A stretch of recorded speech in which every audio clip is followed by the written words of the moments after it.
Guten Erev Shabbos, everyone. Davening with the Haftorah of Parshat Bechukotai, dedicated to the loving memory of Lucy, Maya, and Rina D. Zichronam Livracha, to the success of our soldiers fighting at this moment, and of course to the speedy return of all our hostages, hopefully alive and well. In this week's Haftorah, the Haftorah begins and says, I'm God, and what people worship necessarily is not God. Very simple statement. I think we all can agree that if you bow down to a table or if you think your phone is God, we know they're mistaken. But later on in the Haftorah, there's a pasuk that I believe some of us forget, especially when we deal with issues in the synagogue that have to do with innovations. Namely, when people come along and say, I'd like to do something we're not used to. If it's allowing a woman to give a Dvar Torah and not just a man. If it's adding a prayer that we're not used to, any of the things that in general we're not used to. Many a times, the conversation and the dialogue and the debate is not on its merits, but rather it's on what's the hidden agenda of the person that wants it. Says the Haftorah explicitly, and I quote, that only God is a bochein klayot valev.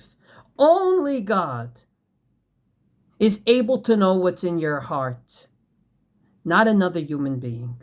And therefore it sickens me that when, we debate about how much should a woman and women in general be part of what happens in a synagogue during the prayer service, after the prayer service and whatnot, people come into it and says their real agenda is, and they continue the conversation. How would you know what their agenda is? Only God knows what's in your heart.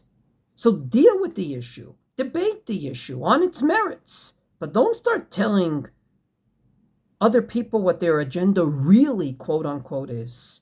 And I believe this is so important.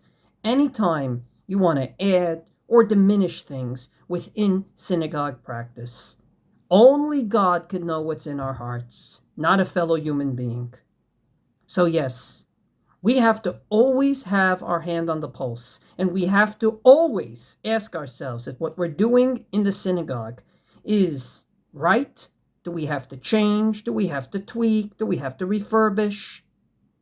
And we're going to have a debate about it. Some will say what we're doing is perfect. Some will say what we're doing is lousy. Some will say something in the middle. But never, and I mean never, forget the words of this Haftorah. Only God is a bochein klayot valev. Debate the issue, but never tell another person, I know what your real agenda is. Wishing everyone a Shabbat Shalom.